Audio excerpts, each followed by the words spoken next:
everyone. Issue 83 of the all-new, all-different #1 comics podcast. Bob, 83.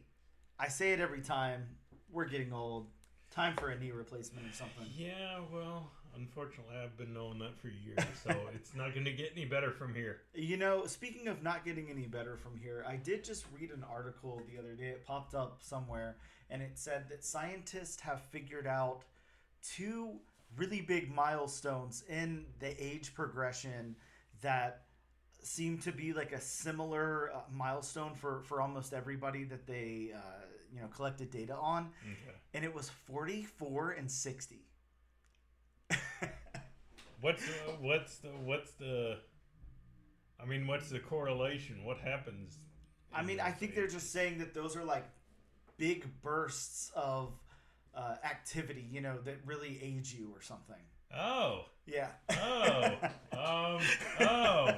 Great news. Yeah. I'll be there quicker than you are. Yeah, I'm feeling it. So. Oh, yeah. Yay. But getting back on track, getting off of that bleak subject Welcome right there. to the all new, all different health podcast. I know. But getting back to what I was talking about, we are a podcast where we take a brand new #1 that comes out each and every other week. Fingers crossed that they actually do come out. Well, they did this week. So. That's true. We give it some sort of a deep dive review the beats, the narrative, the art, whatever else we feel like at the time. Whatever happens here, Yeah. It's all fine. And this week, what are we covering? Bob from Marvel Comics. That's wow, easy for me to say. That's right. we're back in the 616, kind of. I guess I'm not 616 adjacent. Yeah. Anyways, we'll go there when we go there. Spider Society, issue #1. Enter the Spider-Verses. This is. I know. I saw that at first. I thought that was a mistake, and I'm like, Spider-Verses? Yeah, I think they're having a little bit of fun, but yeah, Spider Society 1, Alex Segura, and Scott Godlewski. So elegantly said by me. This series should be very punny. Yeah. I'll reserve that for later. But we also talk about comic book news, where and when there's any this week, which, there is some this week. So get ready for us to talk about it. We've got news, Bob. We do have news. And we talk about whatever else we feel like talking about. We go on tangents. Sure. The important medical news of the week. Then when you hit 44, you start aging rapidly. Oh, God. Yeah. Stop the clocks, people. Yeah. We're going to take a quick break. We'll be back in just a second.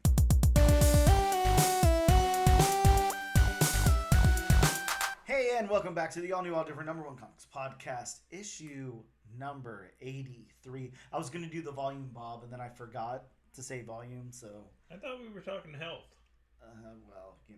Speaking of knees, mine sure as hell hurts. How about yours, Bob? Mine always hurt. Well, good to know. I creak and pop first thing in the morning. I do all day. It's a contest. I win. Bob, we've got some news to talk about. You've got some news. I've got some news. The universe has some news. I'm going to start because I'm here first. But, Bob, bust out your 1990 Nintendo Comics System sneak preview from Valiant Comics because the live-action Zelda is currently in pre-production. Mm-hmm. Thoughts?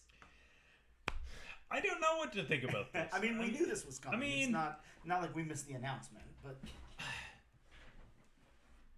As much as I love this movie, I don't want it to be another Dungeons and Dragons. Oh, yeah. But, considering it's The Legend of Zelda, it's going to be a fantasy film. Here's my take on it. And I'm just developing this take now because you mentioned Dungeons and Dragons. I want them... You're welcome. Yes, thank you. I want them to lay off the humor side of it. I'm fine if it's got like a joke or two in the movie, but I want it to be serious. a la Lord of the Rings Mm-hmm. trilogy or something like that. Because I feel like as much as I love superhero movies and all of that, with the exception of the Christian Bale Batman movies, like after that, it's like everything had to have that formulaic like sense of humor in there, like that Chris Pratt injected like. And I just don't want it for Legends of Zelda. Here's my question I pose to you. Mm-hmm.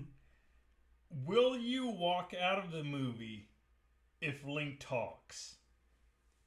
Good question. I don't know. He can make grunts and groans all movie long, but if he talks, would that be a breaker for you? I don't know because I feel like he is going to talk. I feel like that too. I don't think they're gonna do live action where the lead just does not talk. Has that even been done before? I'm trying to think. The last movie that I can remember seeing it is what is it? What was it called? Boy Kills World with I've not seen that. Which Skarsgård was it? The Skarsgård who played Pennywise. I can't remember. Is it Alexander Skarsgård? I can't remember which. But yeah. Anyway, I haven't seen the movie all the way through, so I can't say with 100% certainty. Mm-hmm. But when he was young, I believe he got his tongue cut out. Oh, wow. So I mean, he has an inner voice, which is the voice from a fighting game, arcade game. Mm-hmm. So that real deep, finish him kind of thing. That's his inner voice. But yeah, he doesn't talk the entire film. Huh. But I honestly can't see them doing that, and I can see where a lot of fans would be put off just by that alone. Yeah, and I'm trying to think because obviously we've showed our age here. We're in our 40s, but I think that I have to remember that Legend of Zelda for me is not what it is for the newer generation. They're all playing like Breath of the Wild. Yeah. I haven't even played Breath of the Wild. No. I have no idea what that is. I know the old shitty Zelda, that I enjoyed and was fun and everything.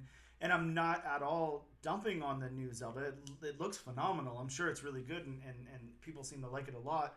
But that's probably going to track more with what's going on as opposed to the Zelda that we grew up with. Mm-hmm. And it's hard because, I mean, my expectations can't be that, So I don't know. It'll be very interesting.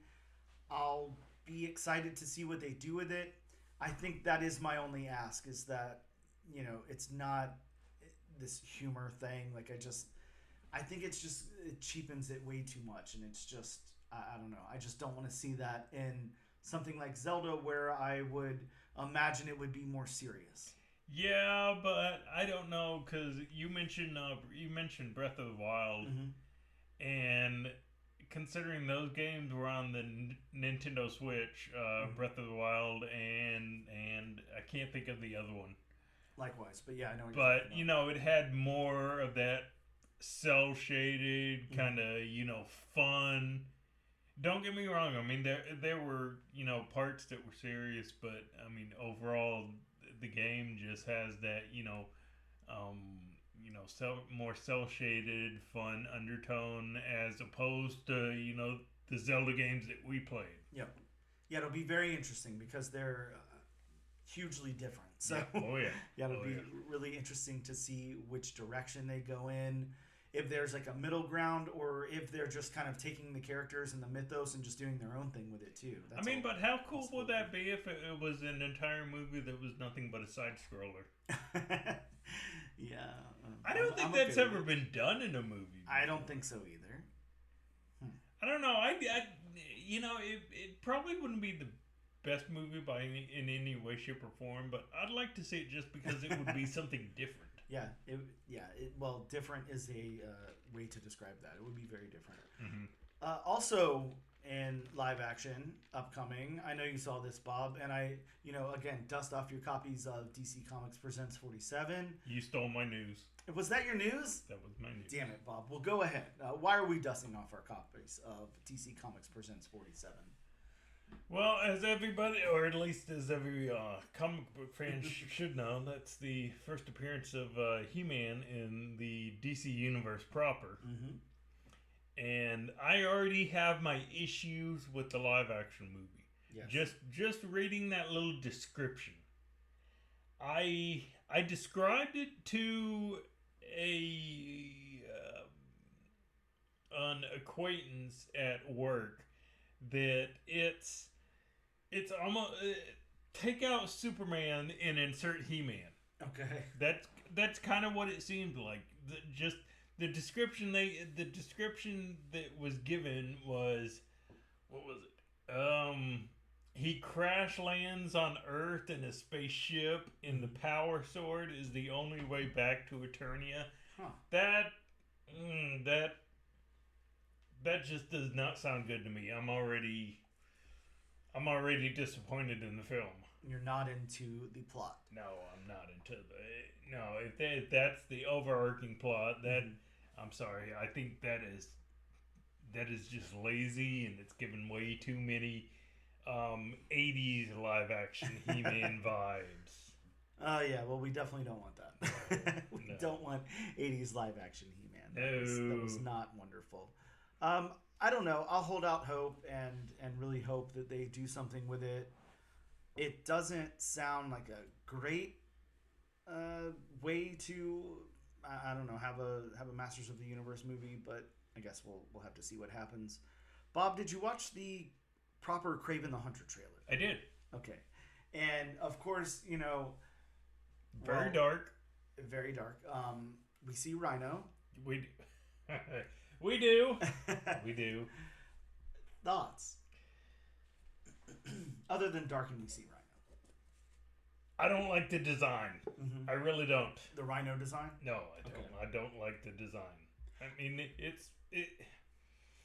so just imagine imagine a mutant rhino. Mm-hmm. But I mean a badly done mutant rhino. Because I mean, just a little bit they showed, mm-hmm. It's like that is bad looking. I'm okay with it. The rhino part's not bothering me. I mean, yeah, it does look a few years back. How about the human face? Yeah, well, that part's interesting. But the thing that I don't like is I liked that first teaser trailer that came out, and this where they're exploring more of it. Like it looks like an episode of Punisher or something. I don't even understand what's happening. Like it looks so chopped up and weird, and it doesn't look very cinematic at all. Is kind of what I'm getting at. I'm still holding out hope. I think I want it to be good. And you're never gonna find me like I'm not the one that shits on the Sony movies because we all know I liked Madam Web, mm-hmm. and Morbius wasn't the worst thing I've ever seen. Mm-hmm. So I don't know, and I like the Venom movies enough. But yeah, this is interesting. It's interesting whenever you like a teaser a lot and then the full trailer comes out and you're kind of disappointed in it. I don't feel like I that doesn't happen to me very much. So I don't know. Hopefully it's just cut up weird. That's my fingers are crossed for that. Yeah, it does. By this last trailer we got, it does seem like it should be more episodic than cinematic. Yeah, a little more detail, maybe a little more. What are we in for? Like, what is the story going to be? And I'm just not getting much of that. So I don't know. We'll have to see. How about Netflix ordering a Sony animated Ghostbusters series? That just kind of seemed weird to me. It seems very weird. Because that'll be... Technically, that would be the third animated Ghostbusters movie that they've done. Technically. Right, because we got the real Ghostbusters. You had the real Ghostbusters. We had... What was the second series called? Just Ghostbusters? Well, that one wasn't even really related to Ghostbusters. Yeah. The one with like the monkey or whatever. Yeah. Yeah, Ghostbusters. That's right. That's yeah. I mean, I don't know. Was anybody really calling for a new Ghostbusters animated series. You know what's weird, and again, could just be the 40-year-old in me, but of course I have such huge nostalgia for the first two Ghostbusters. I love them. I I don't know. I think after the now I can't think of what year the other Ghostbusters movie came out. The one with the female cast. 16. Oh wow, so very recent. Okay, so yeah, so we got. I feel like no one's been asking for anything Ghostbusters after that. Like, and they just keep coming out. You know, not to say that anything's bad. I haven't watched anything at all. I haven't watched the female-led Ghostbusters. I have not watched the two movies that came out after that. Yeah, I thought the last two movies were really good, but Okay. I just don't know why we need an animated series. Yeah, really good question.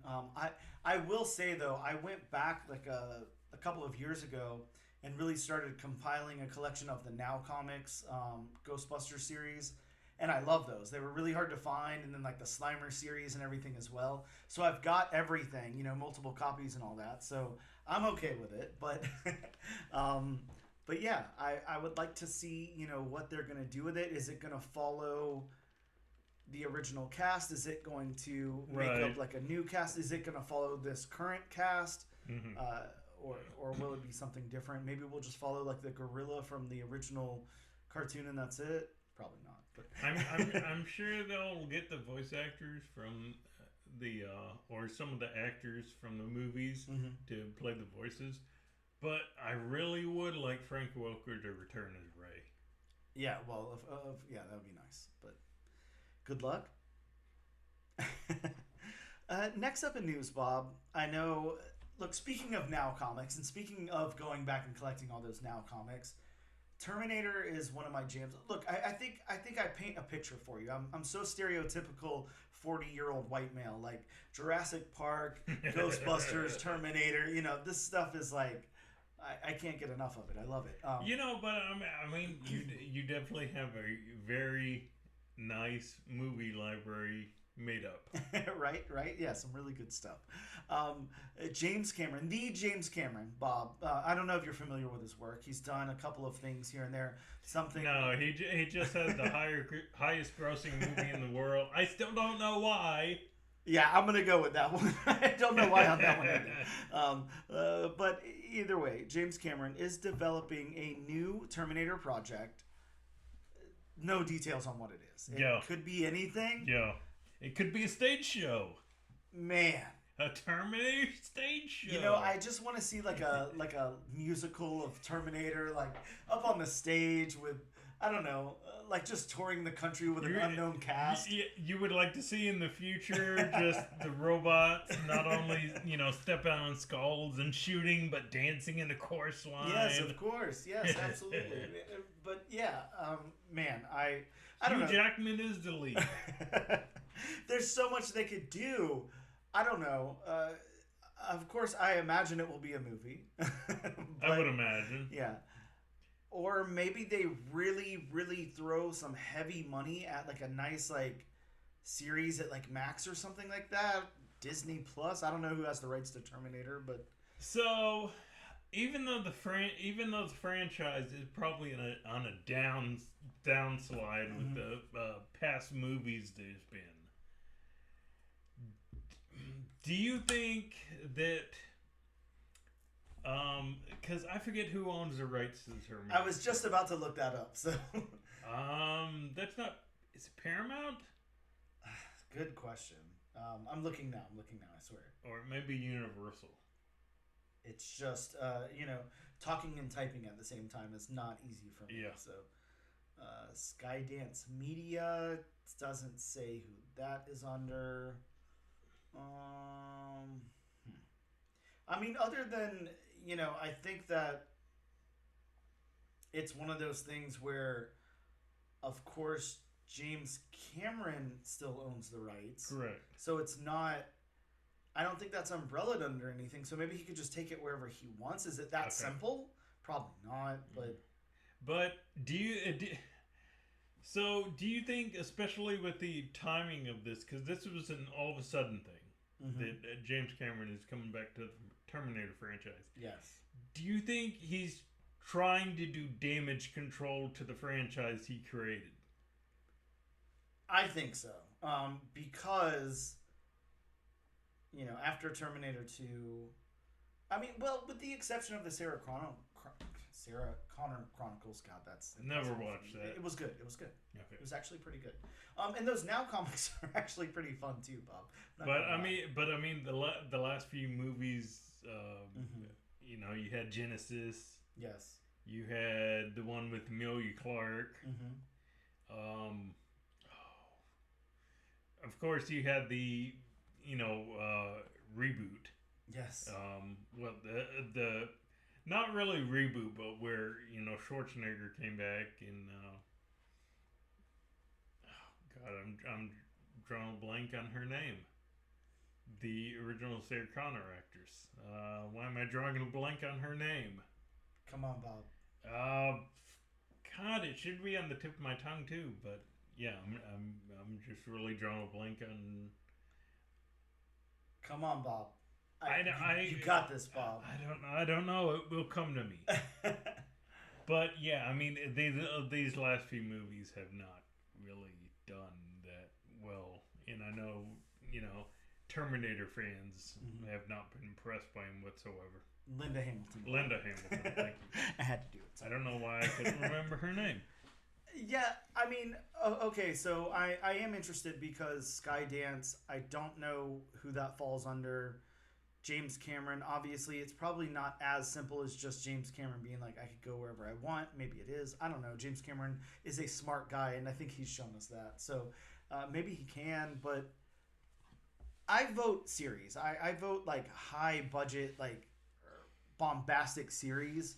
Like Game of Thrones budget? Yeah, kind of budget? Something huge. Are we going to get a Starbucks cup? Ooh, I hope so. That would be nice. I vote for something like that, though. I think, I don't know, movie-wise, like, I'm not going to say what else can you do, because you can do a lot. I just went back and rewatched Jurassic World the other night, and I haven't seen it in quite a while, to tell you the truth. And, man, I love that movie. And I love the fact that, coming out of the first 3 Jurassic Parks, which I don't like to include that third one as a Jurassic Park movie, but I guess I have to. But coming out of those, like, I was just like, what else can you do? Like, if they're going to stay in this world and not expand out further, like, what else can you do? And then they shattered that mold and really did something with it. So I don't know what they could do with a Terminator movie, but my vote is big budget show. I trust James Cameron with my life, so do whatever you do, James. I don't know. Would you bring Arnie back? No, I don't think so. Just have a brand new Terminator? Yeah, but I feel like we should have a new story as well. Like, I don't want to Star Wars it up and just do the same thing over and over and over again. Like, right, I'm kind of done with that. Yeah. We pretty much know by now, since Terminator has been going since 84 is when it first started. So yeah, we all know by now the story of how Skynet happens, all that kind of stuff. So it's kind of like comic book movies. I mean, you don't need to tell the origin story over and over. I mean, you don't need to show Batman's parents getting murdered in Crime Alley all the time. Please don't. I'm done with it. Just insert new actors and It's going to happen in the Penguin show, don't worry. Oh yeah, definitely. It's going to turn out Penguin was the guy who shot his parents. I mean, hey, that might be exciting though. There's a space for that. Bob, did you watch the fully, finished Agatha All Along trailer? I did. Wow. Thoughts? Very interesting. Yeah. Is that good interesting? Bad interesting? I mean, just interesting. Mm-hmm. I mean, I can't really say great things about it. Yeah. I mean, I do like the quasi CSI vibe. Mm-hmm. I get because I love the show CSI. Really? Okay. Before she, comes out of the mind wipe or whatever, or what she had done to her. Mm-hmm. So yeah, I can't tell. I can't tell either. I know this is like a bad one for me because I'm going in with expectations, and you should never go in with expectations. Because again, I think I've talked about it here plenty of times, and I talked about it to you plenty of times. I want a dark tone. I don't. I mean, do I expect that it's going to have MCU humor in it? Yes, and that's fine. But I want a dark tone. Like, it's definitely going to have MCU humor Yeah. in it, especially with some of the players in it. I mean, you have Catherine Hahn and Aubrey Plaza alone. yeah, and I'm fine with that. I'm fine with the humor. I need a dark tone here, and I need stakes. And mainly because I feel like, what it's spinning off of gave me that. Like, WandaVision really gave out those vibes. WandaVision was actually pretty brutal in places. It wasn't, this simple little, like, throwback to, I can't think of what year, 1950s or whatever, Hollywood TV show type of thing, or I Love Lucy and stuff like that, that it initially led on. It had such a dark tone to it, and they really crossed some lines that I thought were really cool, and I just wanted to at least do that. At least that, if not more. But yeah, I can't tell what's going to happen here, and again, I have expectations, so that's not good. But I've got faith. It does look really good. It looks great. I know we have some people in here who are really important to me that show up in the MCU, like Jennifer Kale and stuff. So we're getting that nice witchy vibe and everything. The Witch's Road that it's really kind of built around is a really cool concept and idea in Marvel Comics, and I'm excited to see this. Really, really excited to see this. So just we're really close, Bob. We're in the middle of August, and when does this drop? September I want to say the middle of September. Yeah, middle of September. Yeah, I can't remember the exact release date, but I know it's next month. Do you think with Jennifer Hale in it, do you think this is going to tie into Werewolf by Night? I hope so. I hope we get some kind of reference to Man-Thing, because that would be great. I really hope so. But I mean, it's highly possible. She is very important to the. I mean, there's no way to say this without somebody making a sound clip and making a joke, so I won't say. But without tying Jennifer Kale into Ted Sallis, there we go. I'll say his name instead of that. But yeah, very interesting. I can't wait. How about, Bob? Did you see the reveal of Ghost and Taskmaster's new costumes in the leaked Thunderbolts trailer screenshots? I didn't. I didn't see the screenshots. Very interesting. Very different. I'm going to send you... I'll find it and send it over to you. But yeah, just be on the lookout for that. Very different. The last thing I want to go over is some D23 news, because of course that just happened. And... sorry, I guess I will... one last Marvel-related thing. Of course, I think we already knew this. Eternals 2 is not going to be happening. So I know you're upset, Bob. I got some comics you can borrow if you need to, continue your Eternals reading. But yeah, you're not getting a movie. I'm sorry. Yeah, I don't think this is any big, earth-shattering not a news. huge reveal. Yeah. No. So from D23 though, Bob, the Magic Kingdom here in the Great Armpit of America, Florida, will be getting a Villain's Land, as well as an expanded Cars Adventure and an Encanto, Monsters Inc., Avatar, and Avengers Lands. Like, what are they adding all of this? Are they replacing existing things with this? Because if they're adding all of this, holy shit. Yes, but I mean, look at how big the Magic Kingdom is. Well, yeah. I mean, when you encompass, Epcot, Animal Kingdom, all the hotels, the lagoon. I mean, the Magic Kingdom is massive. So, I mean, yeah. even if they want to, take away a little bit of land to, build some new lands. I mean, they definitely have the room to do it. So here's the real question, Bob. Are you there on opening day for Avengers Land? It's too expensive to go to Disney. You're telling me you're not going to go to Disney for the Avengers Land, whatever it's going to be called? I haven't been to Disney since grad night. And I'm 42. You guys don't want to know how long. Do the math. I've been much more recent than that, but I don't go to Disney very often at all. But I'll definitely be there at some point to check out the Avengers campus, whatever that is. My guess it's gonna be like the Avengers campus over in California. Sure, yeah, that would be my guess. Mm-hmm. That would make the most sense. Still, I want to check it out. I'm excited to check it out. I think Disney is like super insanely crowded all the time, and I don't love that already. So it'll probably be a long while before I check it out, but I will check it out. Also, Bob, we've got a Frozen 3 announcement. Get ready to have a new song stuck in your head.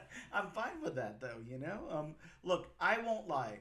Frozen was a phenomenon. It was a very good movie. Frozen 2 is actually good, too. It's not as memorable as the first. Sure.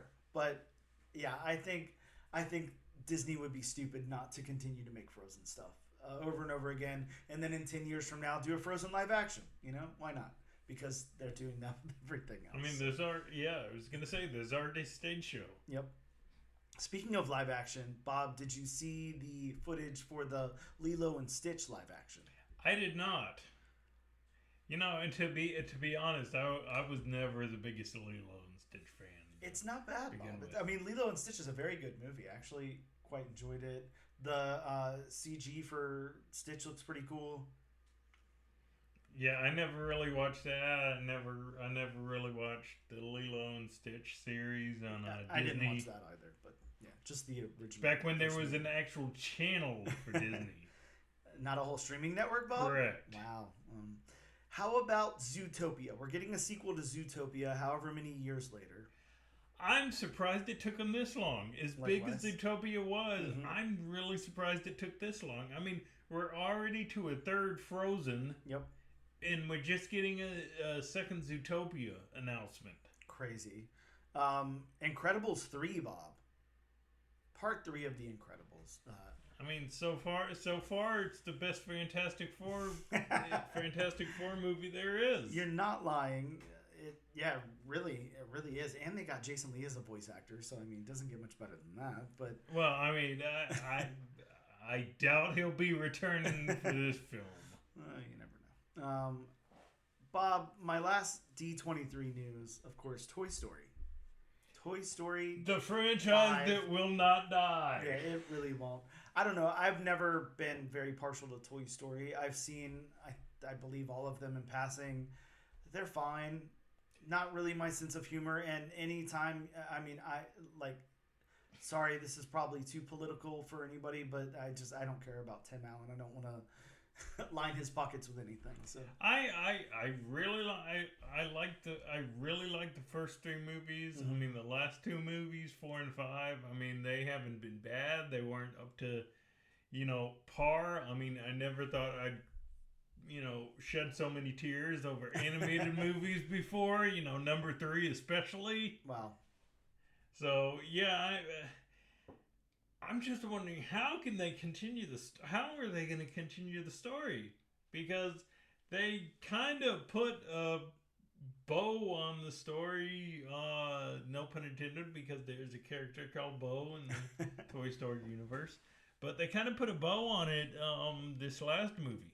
Here's the real question, Bob. Did the Brave Little Toaster get an unfair shot in being made in the time that it was made? Because could it have been Toy Story instead? I love the Brave Little Toaster. Amazing franchise. The Brave Little Toaster. Man, I love that franchise. So good. So good. When's it going to come back, Bob? When are we going to get a live action Brave Little Toaster? Is my question. That would be very interesting. That really would. I would certainly be there day one. That's all I need, you guys. My musical Terminator and live action Brave Little Toaster. Let's make it happen. That's about all the news I have, Bob, unless you have anything you want to chime in with. No, you covered all my news. Then we'll take a quick break and we'll return in just a moment. Hello and welcome back to issue 83 of the All New, All Different #1 Comics Podcast. Here to talk to you about some comic books that dropped this week in your local comic book shops. You know, hopefully there's still time for you to run out. Today's only Thursday. Maybe you can still pick up some of these if they've got copies left. I would imagine that this first book, they probably have a lot of copies left. So, you know, bust in. Ask your local shop if they can hook you up. Starting from Detective Comics, we have Absolute Power, Task Force 7, issue number 4. Oh, yeah, and I know our local comic shop had a good amount left. Yeah, I don't know. It's just a tie-in to the Absolute Power event that's going on. I mean, I feel bad. We've talked about it before. I'm not following it. It's an Amanda Waller-led DC event. Just isn't my thing right now. You know, in 2024, year of our year of the year. From Away Comics, we got Babs #1. Babs is who is this by, Bob? This is what, Garth Ennis? Is that what I'm led to believe? I can't remember. I have to look. Yes, it is Garth Ennis. Sorry. So Garth Ennis over at Ahoy Comics. Babs is a barbarian thief with an enchanted sword named Barry, who she uses to battle wizards, dragons, demons, and a band of angry knights. I've actually heard this is really good. I hear that it's like, you know, kind of a play on like the Red Sonja type of thing, but with a Garth Ennis twist. But I mean, I don't know. Garth Ennis is very hit or miss for me. I hear it's good, so check it out if you feel inclined to do so. Back over at DC Comics, we've got from the DC Vault, Death in the Family, Robin Lives, issue number 2, a possible first appearance. We should know by now if this is an actual first appearance or not, but I guess they have not acknowledged that yet. Of Mother Grimm and her army of lost children as referenced in the solicitation of issue number 3. Also from DC Comics, we got DC vs. Vampires World War V, issue number 1, a 6-issue Elseworld series that pits Damian against Vampire Queen Barbara Gordon, with Green Arrow stuck between both sides, because, you know, it's Green Arrow and he's stuck between both sides. Yeah. From Mad Cave Comics, Defenders of the Earth, issue number 1, the premiere issue, which, you know, is from the world of Flash Gordon. So if you're into those public domain type of character stuff, then there you go. From Dark Horse Guilt Frame, issue number 1, Matt Kent.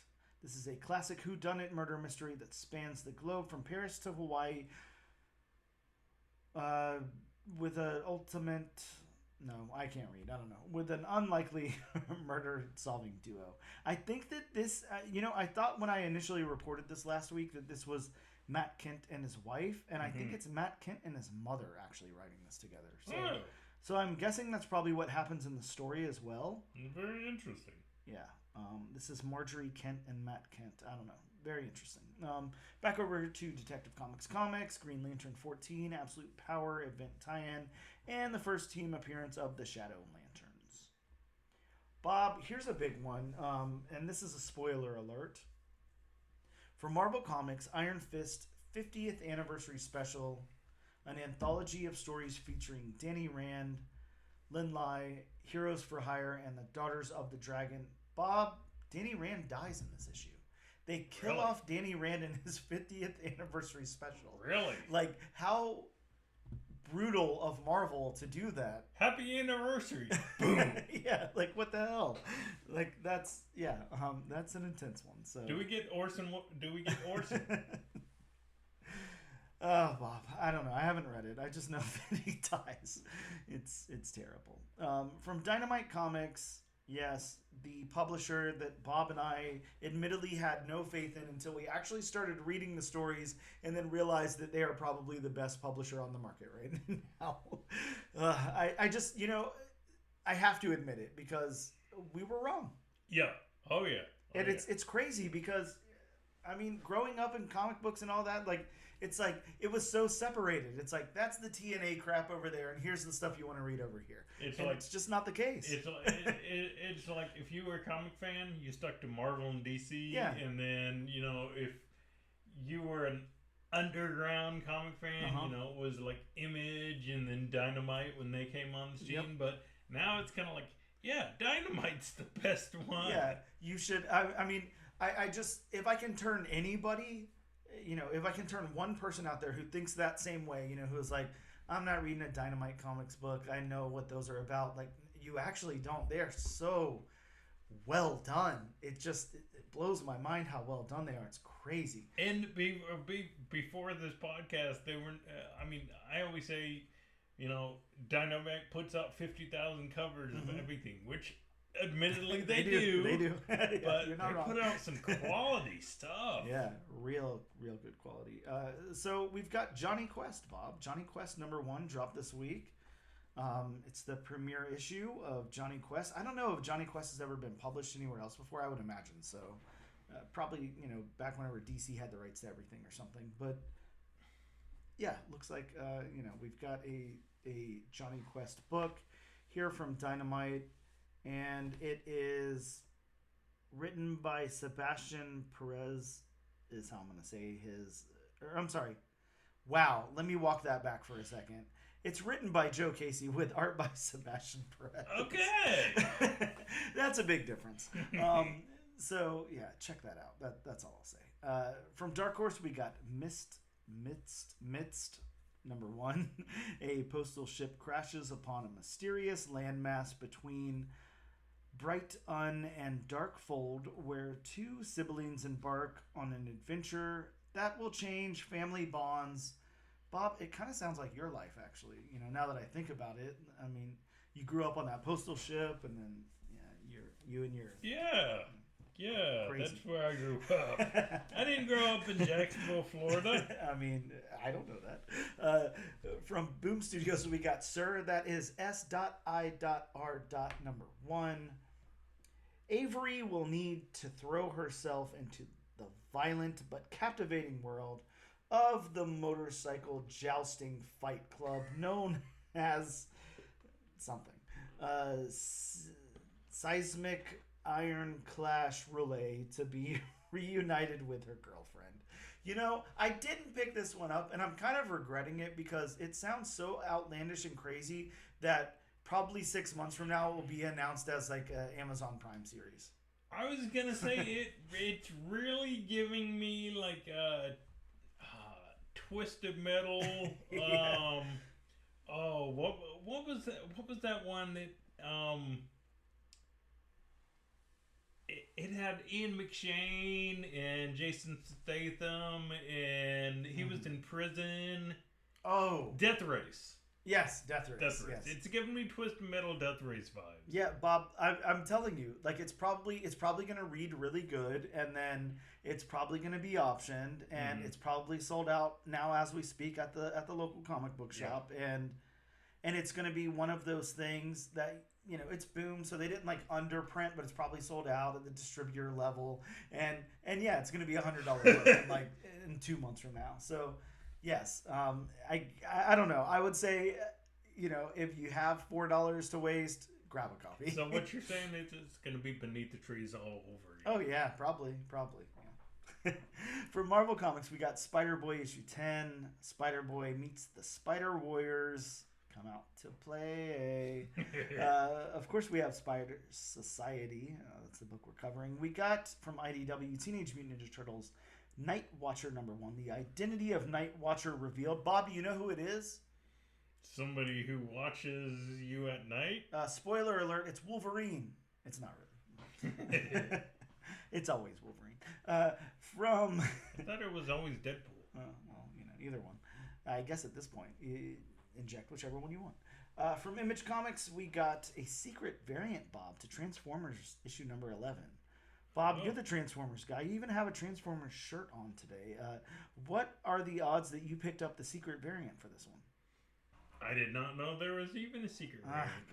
I'm assuming that since it's Thursday, the secret variant, if our local comic shop actually got it, then it is not there anymore. long gone. He does those things that I can't mention. Where he draws a surprise winner. I would assume. Funnily enough, though, which I love what he's doing this week. Mm-hmm. It's actually all it's an all animal waffle. It's got it like feral #1, animal pound, stuff like that. And all the proceeds are going to the Humane Society. Oh, okay. Wow, very cool. That is Gotham City Limit. If you're in Jacksonville, Florida, and you want to throw some money at a good cause, then go check them out. From Marvel Comics, we got Ultimates, issue number 3, the introduction of the Ultimate She-Hulk. Bob, we also got Ultraman X Avengers #1, the first Ultraman and Avengers crossover. That's a crossover. Sure as hell is. We also got Venom 36. This one has the first cover appearance of Old Man Venom, Dylan Brock. And it's got a great, homage to ASM 129, the first Punisher appearance there. I picked up this book for sure. We also got Venom War Spider-Man #1, the first appearance of the Arachnote, maybe created by Knoll. Bob, the Werewolf by Night Red Band #1 has dropped, and I picked up my copy. I can't wait to read it. I haven't read it yet. It's got a first appearance in it as well. We get a Wolverine Annual, Part 5 to the Infinity Watch, as well as X Factor #1, first appearance of Cameo, first appearance of Cyber, whatever, a hero with electronic-based powers, and the first cameo appearance of Granny Smite, a mutant whose intention on every mission is to die. Before we go any further, are you sure it's not our first cameo? It might be, Bob. Good question. Also from X-Men #2. Sorry, we also get X-Men issue #2. First appearance of Ben Liu, a mutant. I like how they point out that it's a mutant. I mean, I would kind of expect, unless they say that it's something other than a mutant, then it's a mutant. Let's see, it's an X-Men comic, which are about mutants. Usually, so the likelihood that a character is going to be a mutant, pretty high. Pretty good, right? You would think. We're going to take a quick break and discuss mutants on our own. We'll be back in just a moment.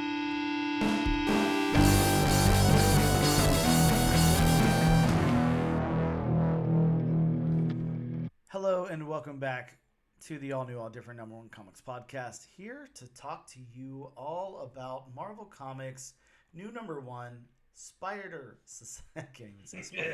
Spider Society. I thought you were going to go into the Spider-Man. Spider-Man does whatever Spider-Man can. Spider Society. Oh, that's one way to do it. Bob, it's time to talk about Spider Society. Of course, as you know, how I do every week, I like to bring up the synopsis that the publisher has put out themselves, talk about the creators for a second, go into my conclusion of the book is one way to put it. So, as Marvel puts out here, every Spider character you love and some you haven't met yet. May the first meeting of the Spider Society commence. That's right, every Spider character you love and some you haven't met yet. Wow, they put it twice. All show up in the same room for the most crazy meeting the multiverse has ever seen. Don't miss the start of this incredible new mini-series. Bob, this is written by Alex Segura. Alex, of course, a longtime writer on Archie Comics, as well as Jughead the Hunger, Betty and Veronica Vixens, Josie and the Pussycats, The Black Hood, Archie, The Archies, Archie meets Batman 66, Archie vs. Predator 2, Josie and the Pussycats in Space, Betty and Veronica, Jughead the Hunger versus Vampironica, Blossom 666, The Black Ghosts, Sabrina the Teenage Witch, Something Wicked, Jughead's Time Police, Dick Tracy, Bob, a book that we recently went over. Mm-hmm. Of course, he wasn't the only writer on that. he teamed up with Michael Morsi. So the Blood Oath, the Black Ghost season 2, the Fox, the Hangman. He's done a whole bunch of Archie stuff, Bob, as well as a few other things here and there. We've got art by Scott Godlewski, who has worked on Copperhead, Superman, Justice League versus the League of Superheroes. Sorry, the Legion of Superheroes. The Lost Boys, Dracula, The Company of Monsters, The Dark and Bloody, Young Justice, Superman, Alpha Flight, Justice League, Batgirl, Godzilla, Here Be Dragons, Miss Marvel, Mutant Menace, Batman vs. Robin, Adventures of the Super Sons, Detective Comics. The list goes on and on. I'm going to go into my retelling of the story here. This is a 40-page book, so you know what to expect. Spider Society opens with Spider-Gwen and Miles Morales on a New York City rooftop. The pair get a text from Madam Web and head out to find out what's going on. Elsewhere, a group of spider villains assemble to destroy the Spider Society before it forms. How did they know it was going to form, Bob? Miles and Gwen enter the lair of the Spider Society, complete with Spider Ramen. Spider... Wow. Let me take a step back there. Miles and Gwen enter the lair of the Spider Society, complete with Spider Ramen, Weapon 8, Web Weaver, Hunter Spider, Spider Ham, and more. Just then, Spider-Woman... Wow, Bob, what is happening? Spider-Woman from the Spider-Verse movie shows up as a surprise to everyone. The Society realizes that Madam Web, Anya, Peter Prime, and Miguel are all missing, and then Anya shows up and warns the others that the Sinister Squadron are coming. For a few pages, they all fight. Madam Web appears and tries to fight. Just as it seems the spiders are going to be defeated, Madam Web tells Anya to get some specific spiders out and leave the rest. Minutes later, the team figures out that the Sinister Squadron wants to contain their powers.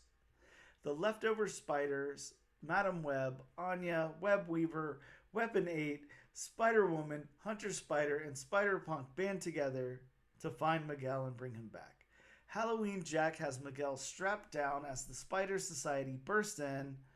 On the final page, it's revealed that Hunter is a traitor, and it was all a setup to bring back the Spider Society to the villains. And then there's also a Spider Society membership card in the back that you can fill out. Bob, this is the wackiest comic I've read in a long time, if you can't tell. This is let's do this. I'm gonna let you start with the beats. How did you feel about the story beats here? Well, first of all, let me say it wasn't near as punny as I thought it was going to be. Yeah. I thought it was just going to be pun after pun after pun after pun after pun. Mm-hmm. But I mean, story beats wise, I mean, I liked it. There wasn't a whole lot of dialogue. You know, there wasn't a whole lot of inner monologue exposition. This was an easy read. Yeah, it definitely was an easy read. I mean, it didn't feel like 40 pages. I'll give it that. No. It was pretty, like, as far as story beats, though, I'm not going to say it missed the mark, but it was, like, I don't know how to describe it. Things happened, and I felt like there should have been a little bit more exposition to the things that happened, is all I can say. We don't know anybody's motivation for anything yet. We don't know why Madam Web is having everybody assemble and she's not there. I don't know. It's just a little disjointed in the beats for me a little bit. I mean, I could definitely see where, you know, a little more exposition, you know, might have been needed as to, because I mean, unless I'm missing something, you know, I didn't know anybody could mess with Madam Web's powers. Mm-hmm. Well, of course, Bob. There's always someone that can mess with somebody's powers. So, I mean, I could see where there's could have been a little more exposition, maybe maybe a little more dialogue to explain that. But I mean, yeah, overall the beats worked for me. I'm glad they worked for you, Bob. Getting into the dialogue then. The dialogue's going to be pretty important here because, again, it's our really the only exposition for what's going on in this story. And then it's got to capture a lot of unique voices. Here we have a lot of different spider characters that have to bounce off one another, and kind of like a lot of villains too. They don't really get a lot of screen time, but they're here. I'm going to say, as far as the dialogue in this book, I think it worked. I think that, Ghost Spider, aka Spider-Gwen, aka Gwen Stacy, whatever, I felt like her voice was unique enough. Miles Morales, of course. We didn't get any of, a lot of like Spider-Ham jokes or anything. But that's okay. I mean, like you said, you were expecting it, but, they didn't really fill the book with it. I don't know. I feel like it was fine. I feel like everyone was kind of underutilized in their dialogue a little bit. Yeah, one thing I was expecting to not only just the puns, and they actually make a reference to it in the Spider Society HQ. I was half expecting the spider meme. Yeah. Just them pointing at one another. And they actually make a reference to it in there, talking about, we could introduce ourselves to, the different spider people all day. So they made a reference to that.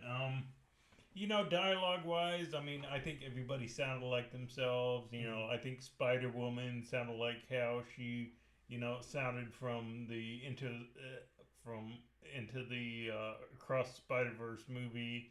I mean, just that, serious, let's get things done kind of thing. I thought, Hunter Spider, sounded like a Craven version of Spider-Man.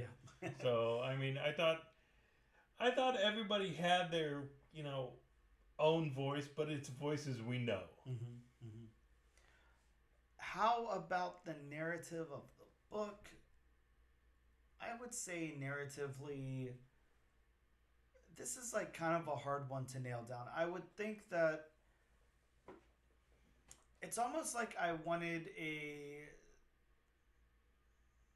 even if I needed a perspective shift or something, like I didn't want to feel like I was one of the spider people, like I wanted somebody's point of view here or something. I felt like it kind of lacked that. So you wanted a singular point of view. That would have been nice, something to kind of bring us into what's going on. The whole like first person point of view thing, like I think that was the biggest downfall of the book for me, was like kind of like that narrative. So you think they focused on too many characters? Yeah, definitely. I think there was focus on too many different characters. And it was hard to see the motivation of anybody, really. I mean, of course, it's a simple story. We're assembling a team to take down a team of bad guys. That's easy, but why? Team gets ambushed. Team has to make hard choices. Team separates the people who give them the best shot of prevailing. Of course, there's a traitor in the midst. Always, yes. There's gotta be. Which, just to point out, how did nobody know that a Spider-Man who was Craven? How did they not know that he was? How did he not scream, "Oh, this person's a spy"? Yeah, I'm kind of wondering the same thing, especially for the Madam Web of all of it. How that happened, but I mean, I'm sure they'll go into it in later issues. So the world building, I mean, they fleshed out the world fine. I mean, if you know anything about the Spider-Verse, I mean, it's a world that doesn't need to be fleshed out. Yeah, Yeah, exactly. Yeah, there's not really any need. Yeah, it's not really a world you need any more fleshing out. I mean, you know it by now. Yep. Let's go over to the art then. I think that there might be a lot more to be said about the art. Scott Godlewski. The characters. This is an important one. We have a lot of spider characters taking up screen time here. We have a lot of villains. We have a take on a lot of these characters that we haven't seen a lot of before and everything. We have a spider version of a giant bowl of ramen noodles. And that was probably my favorite inclusion here. I mean, it doesn't say anywhere that it's that character's first appearance, but I don't know. I kind of like the Spider T-Rex. Oh yeah, the Spider T-Rex is awesome. I love the Spider T-Rex that is design. A cool character. Yes. I would say as far as character art, definitely they nailed it. Looks good. The only character which I kind of wish they would have done a little bit more of, I kind of wish that they would have given Spider-Ham more of that cartoony kind of vibe. As opposed to just the regular art style version of a pig dressed up as Spider-Man. And sorry, Bob, we're both wrong here. Spider-Ramen's first appearance was in Spider-Verse 5 from February 2020. It's Peter Potnoodle, Spider-Ramen, the ramen-slinging superhero who feeds the homeless. Oh, okay. Okay. Wow. I really want to know what his villain's motivations are now. Hot sauce packets? I don't know.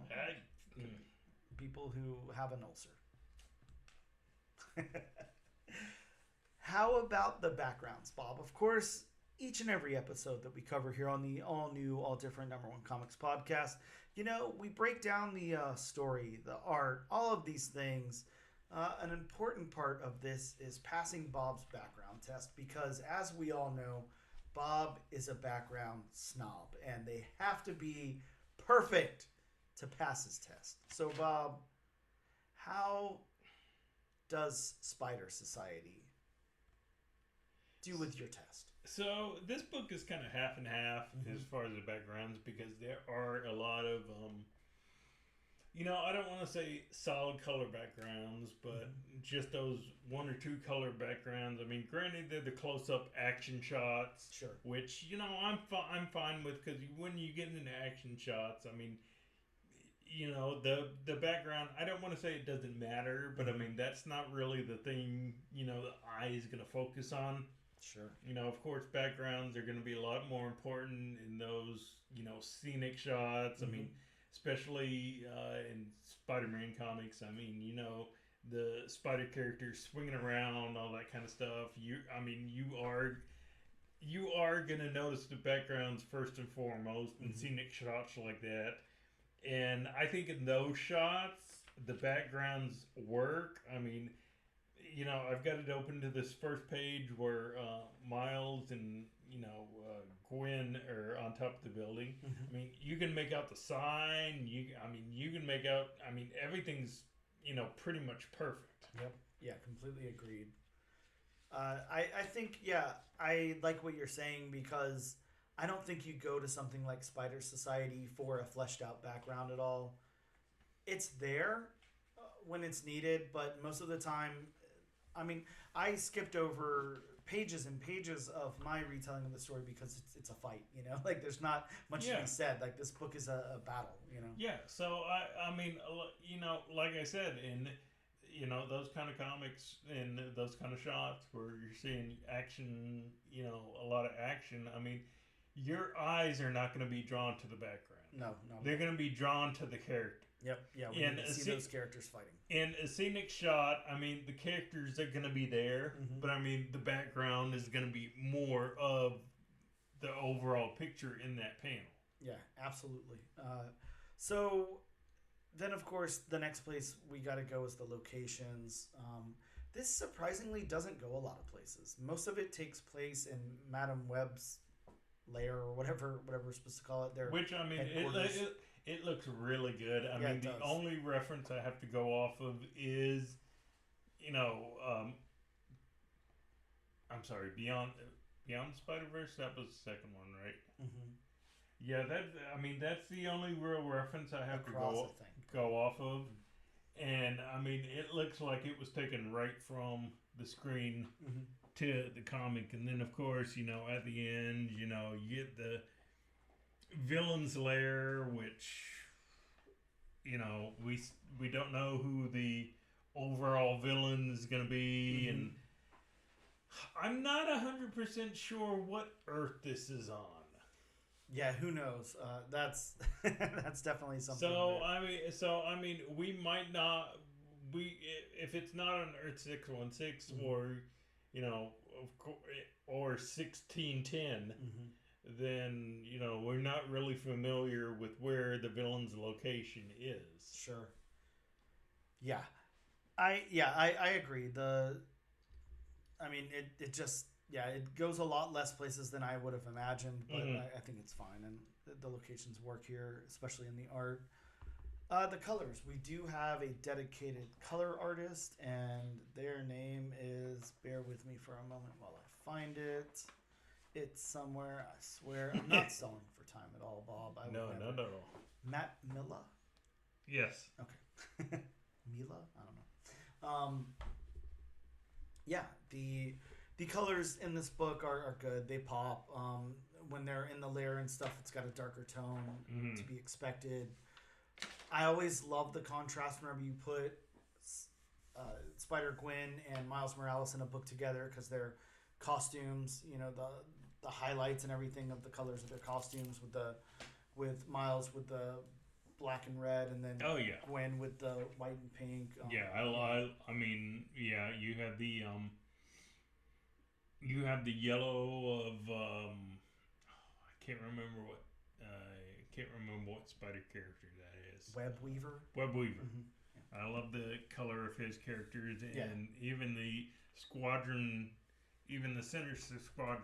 I mean, I love the colors of their outfits. Of course, if you've seen Green Goblin or Hobgoblin's outfit, I mean, Yep. purples and greens, and then Electro, Mm-hmm. yellows and greens. But I mean, yeah, the colors that really pop for me. Mm-hmm. Yeah, some nice colors in here. They look good. Madam Web, surprisingly, kind of like a darker character throughout this whole book, which is, I don't know, a little strange. But yeah, I think the colors work fine. Mm-hmm. So then, of course, Bob, that gets us into our final question about the book. Is this enough for you to carry on, enough for you to suggest issue number 2 to our listeners? How did you feel overall about the book? Yeah, I think I would recommend this to our listeners. Mm-hmm. Of course, while this number one didn't really, I mean, of the biggest thing it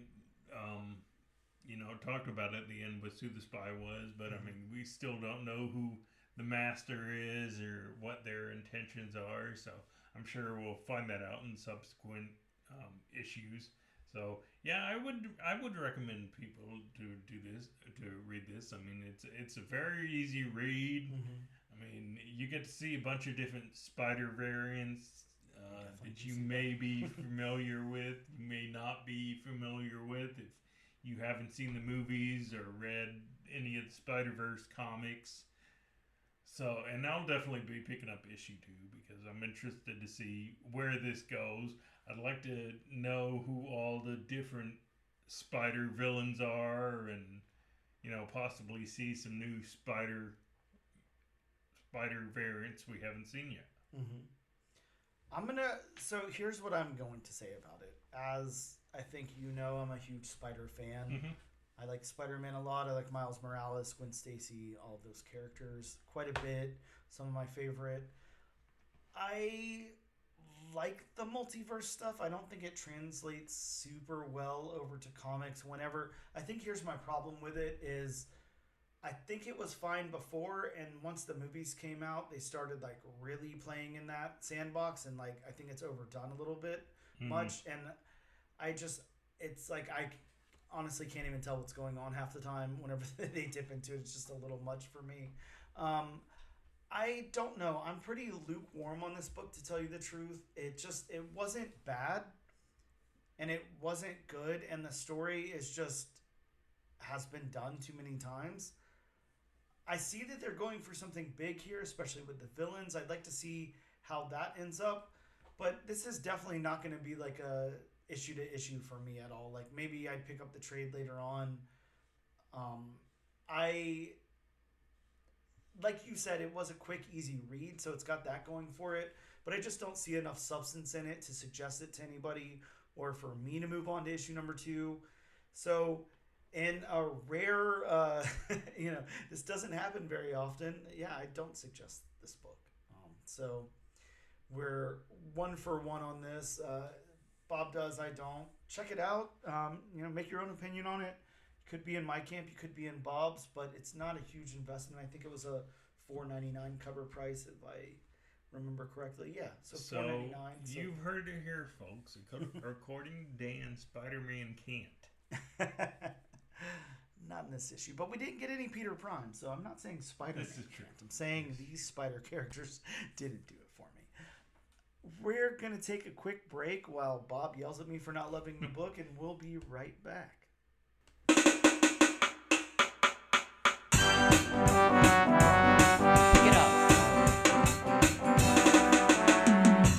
Oh, hello, and welcome back. We didn't see you there. I don't know. I feel like that's from something, Bob. I can't remember what.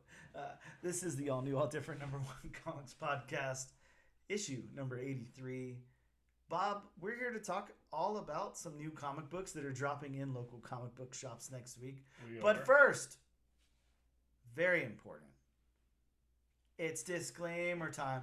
Welcome to disclaimer time. Don't let your dog lick its foot during disclaimer time with Bob. Very topical. Very. But like I say this and every other week, these are just some of the books that may, fingers crossed, be coming out next week. If distributors decide to play nicely. If the multiverse doesn't happen. This is true. I mean, we could get an incursion between Diamond and Lunar.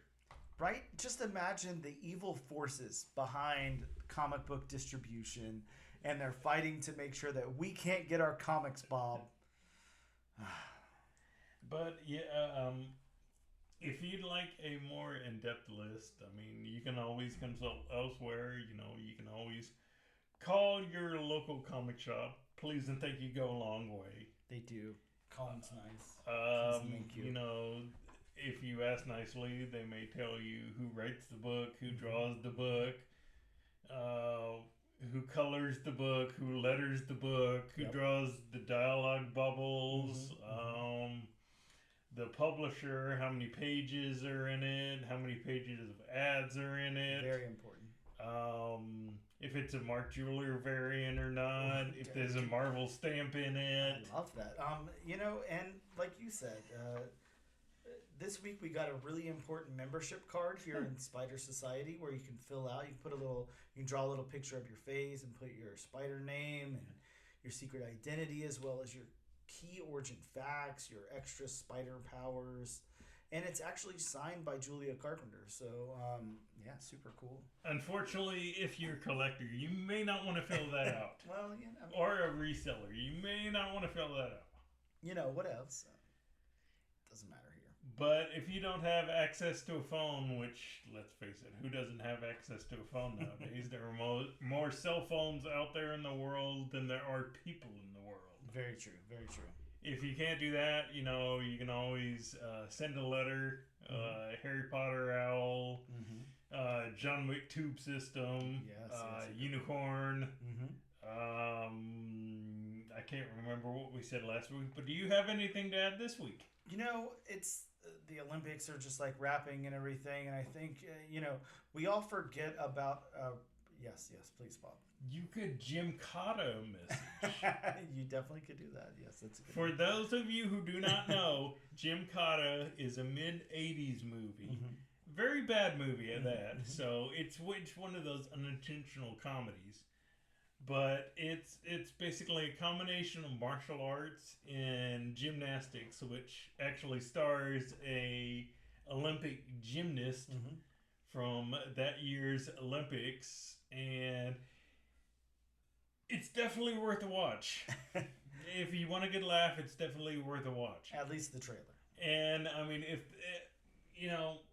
there are light poles evenly spaced around Jacksonville, so if you're good at gymnastics, you can just take a letter and you could just, swing your way over. I like that, Bob. And Fashion with the Spider Society, just, pick a lamppost and swing over. I dig it. Bob, what books are coming out next week? So, starting off the list from Marvel Comics, The House of Ideas, we have Namor #2. This one has the first appearance of Kalani, the rival in the War of Seven Kings. I'm guessing there are 7 people who are kings and they're warring with one another. Always a war going on. This is true. It's so sad. Especially with Namor. There's always a war going.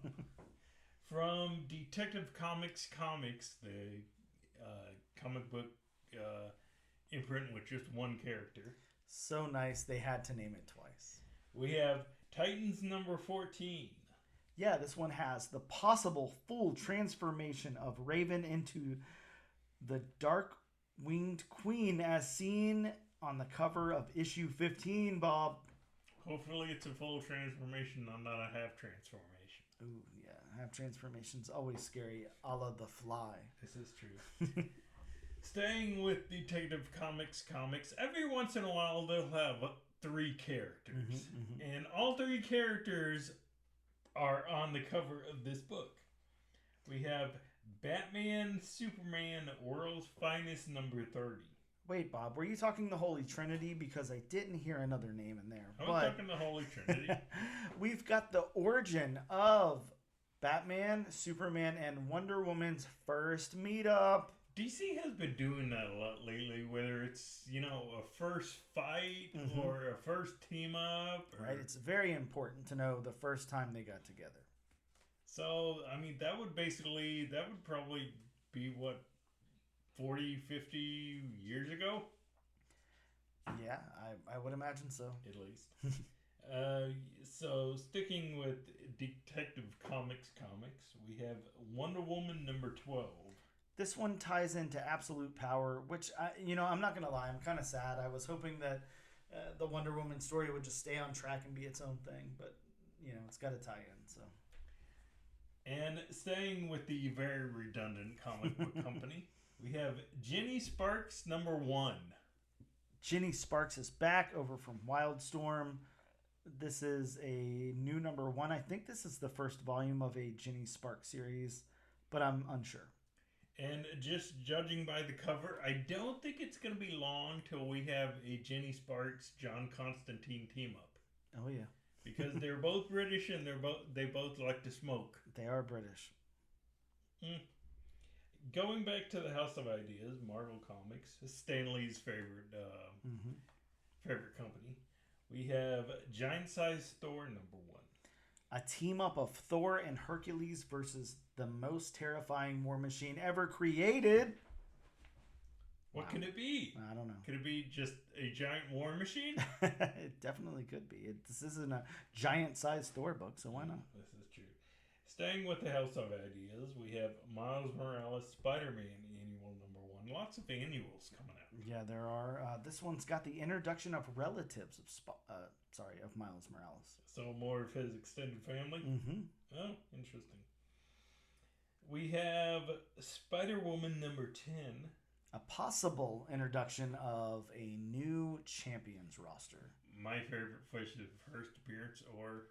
It's possible, Bob. Yes, it's possible. Very possible.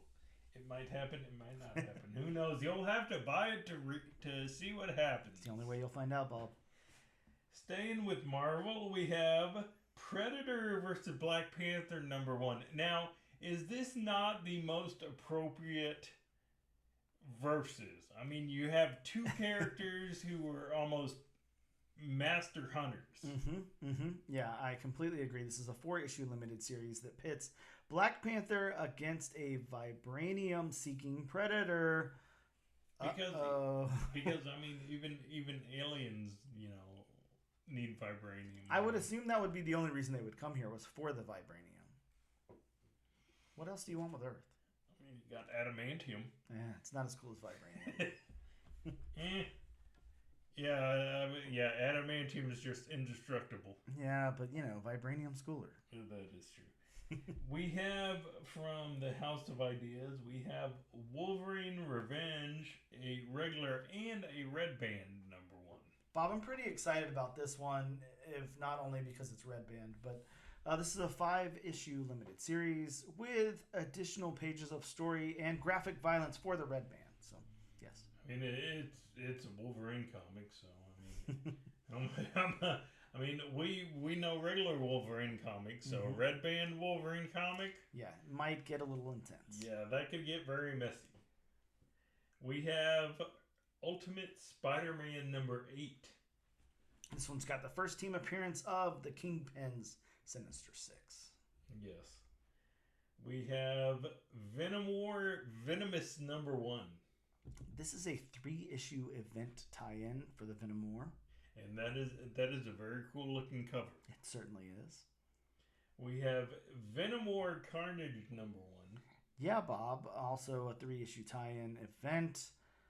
Carnage bonds with a new host. Bob, who could it be? So Carnage kicks Cletus to the curb. Oh, God. Say that 5 times fast. And finally, from Dark Horse Comics, we have Patra #1. Yes, Bob. This one looks really cool. I really love the cover art on it from the celebrated creators behind Starman and The Flash, so aka James Robinson, I would assume. Comes this new supernatural series about slasher monsters, mad scientists, and cult movie inspired horror. A young girl named Patra wakes up with no memory of her past. All she knows is that a big knife and a horrific mask appear whenever she is in danger. Oh, that and a deranged killer in the tradition of 1980s slasher films who is slaughtering families in a small Midwestern town and wants to make Patra his victim too. Join us for a new series as one brave little girl faces both monstrous dangers and mysterious secrets in this homage to the classic horror movies of yore. Bob, I can't lie, I'm really excited about that book. Knowing that James Robinson is writing it as well, just really kind of is the icing on the cake because it sounds cool, it sounds great and throwbacky. I really love the cover art, and then James Robinson is writing it. If you don't remember James Robinson's writing on Earth 2 back whenever DC was doing the New 52 reboot, man, I really like James Robinson. He might be a tiny bit of a controversial writer at times, but man, he's a pretty damn good writer. Bob, we've got a couple of books on the wheel here to spin. We're going to see where it lands and figure out what book we're covering next week. And as the wheel spins, so does... No, Bob, the wheel stands still because next week we will be covering Stand Still, issue #1. Wow, come on. Wow. You got to give it to me, Bob. That was a good one. Make sure you guys join us next week where we go over Stand Still. I do some more shitty puns and Bob sighs in the background. As always, use our hashtag AllNewAllDifferentNation to be entered in our weekly giveaway, and check us out on Instagram at ANAD_1 Comics Podcast, on X at ANADNO Comic Pod, on TikTok at ANAD1 Comics Pod, and on YouTube under the easily searchable The Comic Book Channel. Thank you guys so much for tuning in, and we'll see you next time.